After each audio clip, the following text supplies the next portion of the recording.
이 명령을 사용하면 현재 통합 문서에 있는 모든 시트들의 목차를 자동으로 만들어줍니다. 클릭을 하겠습니다.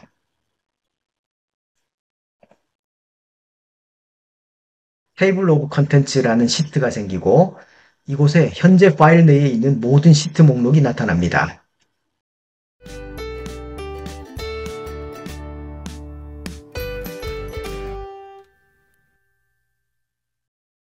반갑습니다. 엑셀러 권현욱입니다. 파워툴스가 업데이트 되었습니다. 파워툴스는 엑셀 추가 기능 형태로 제공되며 엑셀 업무 자동화를 지원하는 실용적인 유틸리티입니다. 파워툴스를 설치하는 방법과 주요 기능에 대해 소개를 하겠습니다.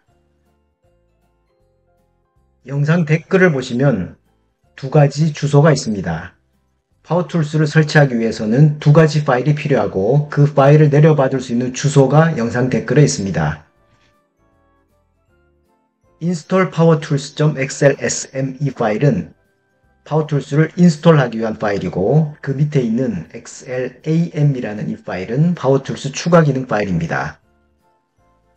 이 중에서 위에 있는 이 부분을 마우스로 드래그를 해서 범위를 지정한 다음 컨트롤 C를 눌러서 복사를 합니다. 웹브라우저로 가서 주소 입력창을 선택한 다음 주소를 붙여넣기를 합니다. 엔터를 누르면 파일이 다운로드 됩니다. 외부 파일인 경우 자동으로 다운로드가 되지 않을 수도 있습니다. 그래서 웹브라우저 화면에서 다운로드 아이콘을 클릭을 한 다음 계속이라는 이 버튼을 클릭해야 될 수도 있습니다. 첫 번째 파일이 다운로드 됐습니다. 두 번째 URL을 붙여넣기를 하고 엔터를 누릅니다. 마찬가지로 다운로드를 누르고 계속 진행을 합니다. 두 개의 파일이 다운로드가 됐습니다. 제 경우에는 새로운 파일이 다운로드라는 폴더 안에 이렇게 다운로드가 됐습니다. 이 파일들은 매크로 코드가 포함된 파일이기 때문에 파일을 내려받았다고 해서 바로 사용할 수는 없습니다. 마이크로소프트가 보안 강화 차원에서 막아놓았기 때문입니다. 윈도우 탐색기에서 해당 파일을 마우스 오른쪽 버튼으로 클릭하고 속성 메뉴를 선택합니다. 일반 탭을 보면 제 경우에는 이미 해제를 했기 때문에 나타나지 않는데 아마 여러분들은 특성이라는 이 부분 아래에 가면 보안이라는 섹션이 표시가 되고 여기에서 차단 해제라는 항목이 보일 겁니다. 이 항목을 클릭해서 체크 표시가 나타나도록 한 다음 확인 버튼을 클릭합니다. 그리고 두 번째 있는 파일도 같은 방식으로 마우스 오른쪽 버튼을 클릭하고 속성을 선택한 다음 일반 탭에서 차단 해제를 클릭해서 체크 표시를 나타나도록 한 다음 확인 버튼을 클릭해야 이 파일들을 쓸 수가 있습니다. 이제 이 두 가지 파일을 원하는 곳으로 이동을 시킵니다. 현재는 다운로드 폴더에 파일이 저장되어 있는데 이것을 로컬 디스크로 이동을 시켜야 합니다. 여기서 로컬 디스크라고 하는 것은 윈도우 탐색기에서 예를 들어 내 PC로 가보면 이렇게 로컬 C, 로컬 D 같은 드라이브가 보입니다. 이 인스톨 파일은 VBA를 실행하는 것이기 때문에 HTTPS 같은 웹 드라이브나 온라인에 연결된 드라이브에서는 작동되지 않는다는 점에 유의하시기 바랍니다. 예를 들어 C 드라이브로 간 다음 새로 만들기 폴더를 하나 새로 만들겠습니다. 저는 테스트라고 만들었습니다. 그리고 이 테스트로 간 다음 내려받아서 하단을 해제한 이 파일을 복사를 해서 테스트로 간 다음 붙여넣기를 합니다. 두 개의 파일이 로컬 드라이브에 저장이 됐습니다. 파워툴스를 설치하기 위해서 install-powertools라는 파일을 열겠습니다. 매크로가 포함된 파일이기 때문에 보안 경고가 나타나죠. 여기서 콘텐츠 사용을 클릭해서 이 파일에 포함되어 있는 VBA 코드를 사용할 수 있도록 만들어줍니다. install powertools라는 파일을 열면 두 개의 버튼이 있습니다. 여기에서 위에 있는 파워툴스 설치하기라는 이 버튼을 클릭합니다. 파워툴스 추가하기가 잘 설치됐다고 하죠. 버튼을 클릭합니다. 그러면 도움말 오른쪽에 파워툴스라는 탭이 새롭게 생겼습니다. 만약 파워툴스가 잘 설치되었다라는 메시지는 나타났는데 파워툴스 탭이 보이지 않는다면 파일, 옵션에서 추가 기능을 선택합니다. 오른쪽 아래에서 엑셀 추가 기능 옆에 있는 이동 버튼을 클릭합니다. 추가 기능 대화 상자가 나타나고 여기에서 사용 가능한 추가 지정 항목 중에서 파워툴스를 선택한 다음 확인을 누르시면 되겠습니다. 그리고 인스톨 파일을 통해서 파워툴스 설치하기 이 버튼을 클릭해서 추가 기능을 설치한 경우 앱 데이터, 로밍, 마이크로소프트 그 안에 있는 add-ins라는 폴더에 자동으로 설치가 됩니다. 꼭 앱 데이터라는 이 폴더가 아니더라도 설치는 가능합니다. 인스톨 파일을 동안 설치가 안 되는 분이라면 조금 전에 보셨던 파일 옵션 추가 기능 대화 상자를 통해서 추가를 해보시기 바랍니다. 파워툴스 추가 기능이 설치가 됐기 때문에 이제 여기에 있는 각종 기능을 우리는 사용을 할 수가 있습니다. 4.2 버전을 기준으로 파워툴스에는 빌트인, 셀과 범위, 워크시트, 워크북 이렇게 4개의 그룹 18개의 컨트롤이 있습니다. 이 중에서 몇 가지를 소개를 해드리겠습니다. 왼쪽에 있는 표를 오른쪽에 있는 표와 같이 만들고자 합니다. 동부, 서부, 남부 그리고 이 각 팀 아래에는 빈 공간이 있죠. 빈 공간을 위에 있는 값으로 채워 넣는 이 기능을 보통 빈셀 채우기라고 부르죠. 이 방법은 많이 알려져 있습니다. 예를 들어서 B3에서 B17셀까지를 범위로 지정한 다음 홈 탭, 편집 그룹에서 찾기 및 선택, 이동 옵션을 선택합니다. 이동 옵션 대화 상자에서 빈셀 항목을 선택하고 확인 버튼을 클릭합니다. 그러면 말 그대로 빈셀이 한꺼번에 선택이 됐습니다. 이 상태에서 수식을 입력하기 위해서 등호를 입력하고 방향키 중에 위쪽 화살표 키를 누른 다음 컨트롤과 엔터 키를 같이 누릅니다. 그러면 빈 영역에 바로 윗셀 값으로 자동으로 다 채워지게 됩니다. 다시 한번 범위를 전체적으로 지정을 한 다음 컨트롤 C를 눌러서 복사를 하고 붙여넣기, 값 붙여넣기를 하게 되면 빈셀 값이 자동으로 다 채워지게 되죠. 크게 어렵거나 까다롭진 않지만 꽤 여러 단계를 거치기 때문에 좀 번거로울 수가 있습니다. 파워툴스를 설치했다면 이제 한 번의 클릭만으로 이 번거로운 과정을 처리할 수 있습니다. B3에서 B17셀까지를 범위로 지정합니다. 그리고 파워툴스에서 셀 범위 그룹에 있는 빈셀 채우기 명령을 클릭합니다. 빈셀 채우기를 진행할지 여부를 물어보는 메시지 박스가 나타납니다. 여기서 예를 선택합니다. 그러면 이전까지 여러 단계를 거쳐서 빈셀을 채웠던 것을 단 한 번의 클릭만으로 해결을 할 수가 있습니다. 왼쪽 테이블을 보면 B열의 팀명이 계속 반복되고 있습니다. 이것을 오른쪽과 같이 각 팀별로 같은 이름은 하나로 합치고자 합니다. 엑셀의 기본 기능으로는 이렇게 할 수 있는 방법이 없습니다. 같은 범위를 선택한 다음 셀 병합을 필요한 만큼 반복을 해야 하죠. 같은 값이 들어있는 영역인 B3에서 B17셀까지를 범위로 지정합니다. 파워툴스에서 셀 범위 그룹에 있는 같은 값 셀 병합 명령을 클릭합니다. 그러면 같은 값이 한꺼번에 다 병합이 됐습니다. 현재 B열에 있는 데이터가 선택이 된 상태입니다. 이 상태에서 같은 값 셀 병합 아래쪽에 있는 드롭다운 버튼을 클릭하고 이번에는 병합 해제 값 채우기라는 이 명령을 클릭해 보겠습니다. 그러면 지금처럼 앞의 과정과는 반대로 셀이 병합 해제됨과 동시에 빈 셀도 값이 자동으로 채워집니다. 값이 병합된 영역이 있다면 범위로 지정을 하고 같은 값 셀 병합 아래에 있는 드롭다운 버튼을 클릭하고 병합 해제 값 채우기라는 이 명령을 클릭하기만 하면 병합되어 있던 셀이 해제됨과 동시에 빈 셀이 모두 그 위에 있는 같은 값으로 일괄적으로 자동으로 채워지게 되죠. 품목별 발주 내역 데이터가 있습니다. 이 데이터에서 기존 데이터와 뭔가를 비교해 보기 위해서 특정 품목과 관련된 여러 정보를 복사해야 한다고 가정해 보겠습니다. 컨트롤 키를 사용하면 떨어져 있는 영역을 범위로 지정할 수가 있죠. 예를 들어서 이런 정도의 셀들을 컨트롤 키를 이용해서 선택을 했습니다. 컨트롤 C를 눌러서 복사를 해둡니다. 이 내용을 F4셀 정도로 가서 선택을 한 다음 컨트롤 V를 누릅니다. 그렇게 했더니 붙여넣기가 되기는 되는데 선택된 영역이 붙어서 이렇게 표시가 됐죠.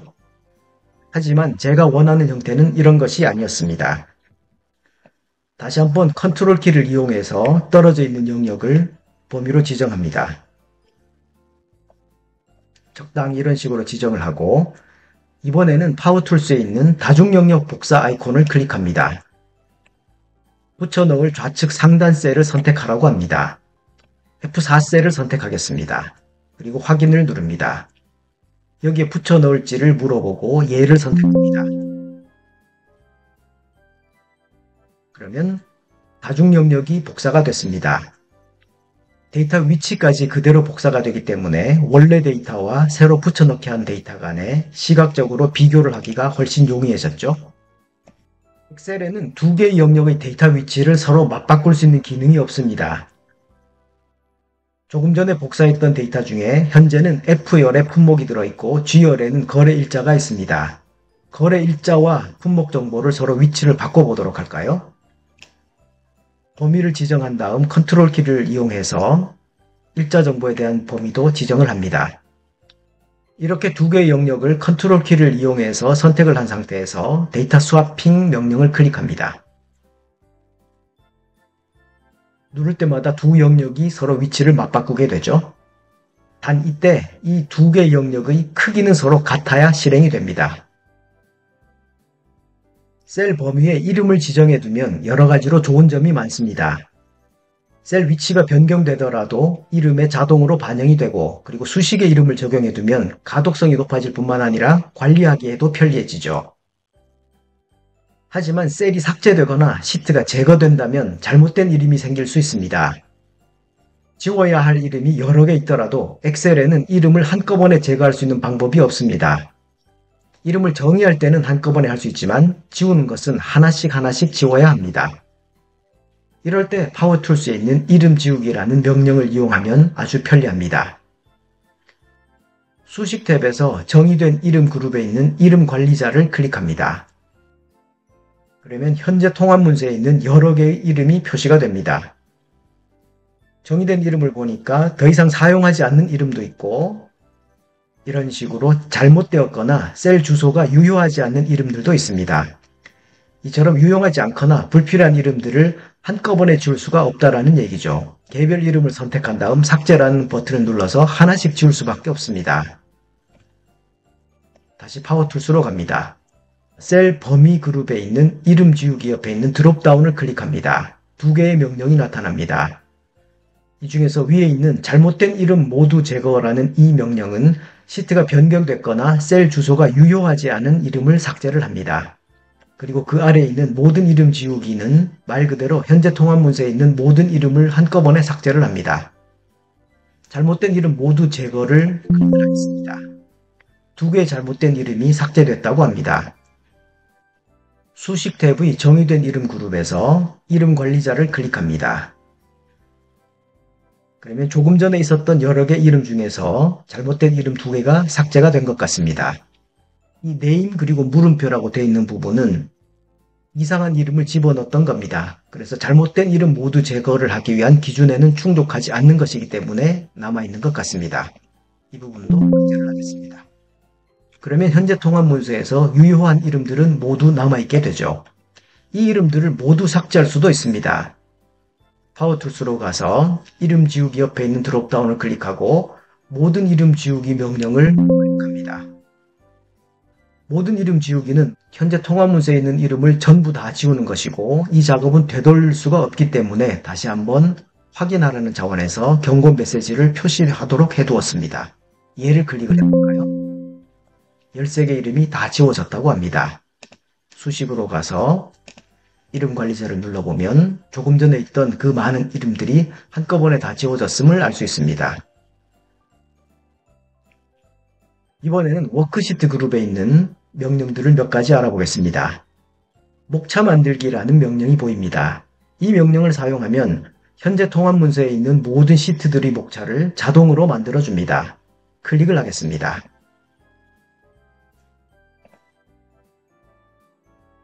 테이블 오브 컨텐츠라는 시트가 생기고 이곳에 현재 파일 내에 있는 모든 시트 목록이 나타납니다. 그리고 각 시트 목록에는 하이퍼링크가 적용이 돼서 클릭만 하면 해당 시트로 이동할 수가 있습니다. 그리고 C열 가장 아래쪽에는 테이블 오브 컨텐츠라는 텍스트가 표시가 되죠. 이 텍스트가 들어있는 셀로 간 다음 컨트롤 C를 눌러서 복사를 합니다. 팀별 실적을 클릭해 볼까요? 그러면 팀별 실적이 열립니다. 이 시트에서 빈 공간 중에 적절한 곳으로 가서 컨트롤 V를 누릅니다. 테이블 오브 컨텐츠라는 이 텍스트를 클릭하면 목차 시트로 돌아갑니다. 그래서 원하는 곳으로 가서 적절한 곳에 붙여넣기를 한 다음 테이블 오브 컨텐츠라는 이 셀을 선택하기만 하면 언제든지 목차 시트로 돌아올 수가 있게 됩니다. 엑셀에는 이런 기능이 다 있네 싶은 기능이 있는가 하면 있을 것 같은데 없는 기능도 있습니다. 시트를 정렬하는 기능도 엑셀에는 없습니다. 파워툴스를 이용하면 가능하죠. 파워툴스에서 워크시트 그룹에 있는 시트 정렬 옆에 드롭다운을 클릭을 해보시기 바랍니다. 그러면 오름차순 정렬 또는 내림차순 정렬이라는 메뉴가 있습니다. 오름차순 정렬을 클릭하면 현재 통합 문서에 있는 모든 시트들이 가나다 순으로 정렬이 됩니다. 시트 정렬로 가서 내림차순 정렬을 하면 이번에는 내림차순으로 말 그대로 시트가 정렬이 되죠. 현재 파일에 대한 백업본을 쉽게 만들 수도 있습니다. 파워툴스 4.1 버전까지는 로컬 파일을 대상으로만 작동하던 것을 보완했습니다. 원드라이브나 쉐어포인트 같은 클라우드에서 불러온 파일도 백업 파일로 만들어줍니다. 엑셀 파일을 연 상태에서 파워툴스에 있는 현재 파일 백업이라는 명령을 클릭합니다. 백업 완료라는 메시지와 함께 C 드라이브의 백업 폴더를 만들어서 그 안에 이러한 포맷으로 날짜를 생성을 했다고 합니다. 확인을 누른 다음 백업 폴더로 가보겠습니다. 현재 열고 작업하고 있는 파일이 예제-1이라는 이 파일입니다. 그리고 그 옆에 있는 예제-1에 날짜와 시간에 대한 태그를 붙여서 백업 파일을 만들었습니다. 만약 C 드라이브에 백업이라는 폴더가 없다면 자동으로 만들어줍니다. 현재 상태에서 다시 한번 현재 파일 백업을 클릭을 하겠습니다. 파일이 만들어졌다고 하고 폴더로 가보면 오늘 날짜와 시간 그리고 초까지 표시가 된 예제 파일이 백업본으로 만들어졌습니다. 파워툴스의 워크북 그룹에 있는 외부 링크 목록 보기라는 명령을 이용하면 현재 통합 문서에 연결되어 있는 모든 외부 링크 목록을 볼 수 있습니다. 외부 링크 목록 보기 버튼을 클릭하겠습니다. 그러면 외부 연결 목록이라는 시트가 새롭게 만들어지고 연결된 외부 파일 경로와 함께 연결된 위치 정보도 함께 표시가 됩니다. 만약 유효하지 않은 연결 정보가 있다면 이름 지우기 명령을 이용해서 제거를 할 수 있습니다. 로컬 파일을 불러와서 작업하고 있다면 현재 파일이 있는 폴더를 열 수도 있습니다. 현재 이 예제 파일은 로컬 디스크 C 드라이브의 백업이라는 폴더에서 불러온 파일입니다. 윈도우 탐색기는 다 닫아둔 상태입니다. 파일이 열린 상태에서 파워툴스 워크북 그룹에 있는 현재 파일 폴더 열기 명령을 클릭합니다. 그러면 윈도우 탐색기에서 현재 통합 문서가 있는 폴더가 자동으로 열립니다. 이 기능은 로컬 디스크의 파일로 작업하고 있는 경우에만 작동합니다. 즉, 웹이나 네트워크 드라이브에서 불러와서 작업 중인 파일에서는 작동을 하지가 않습니다. 웹 또는 네트워크 드라이브라는 것은 전체 파일 풀네임을 보면 HTTPS 이런 식으로 된 파일을 말합니다. 이렇게 해서 파워툴스를 설치하는 방법과 파워툴스의 기능 중 일부를 소개를 했습니다. 업무를 하시다가 이런 것이 있으면 좋겠다라고 생각되는 것이 있으면 언제든 알려주시기 바랍니다. 오늘 보신 정보가 도움이 되셨나요? 구독과 알람 설정을 하시면 최신 정보를 가장 빨리 보실 수 있습니다. 그리고 보시면 도움이 될 만한 정보에 링크를 걸어 두었으니까 꼭 한번 보시기 바랍니다. 감사합니다.